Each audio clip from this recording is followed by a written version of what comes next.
Welcome, ladies and gentlemen, boys and girls. I'm Dr. Franklin Ruehl, host of the new Science Channel program, Professor Weird.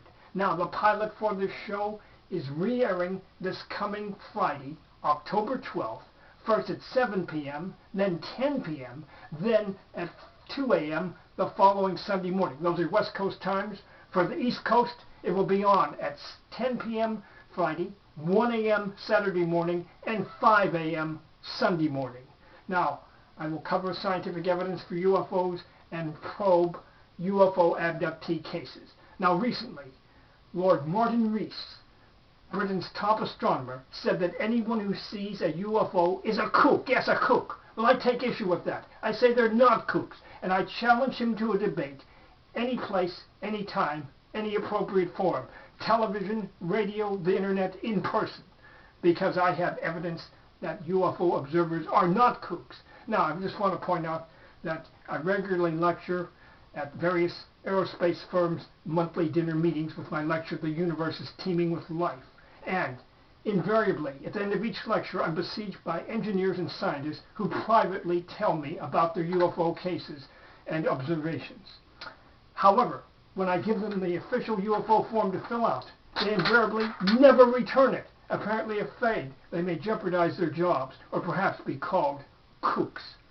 Then we have a wide body of aerospace pilots, private pilots, military officers, and policemen who have observed UFOs. Probably the most dramatic case is that of Thomas Mantell from Wednesday, January 7, 1948, beginning about 1:15 over Fort Knox, Kentucky.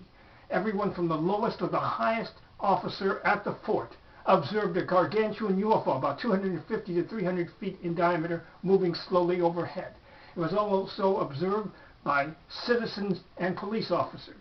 Approximately 2:40 p.m., coming in from Marietta, Georgia, 4 P-51 pilots. One had to go in for refueling. 2 did not see the object, but the leader, Captain Thomas Mantell, observed that UFO and said he was going in for a closer look.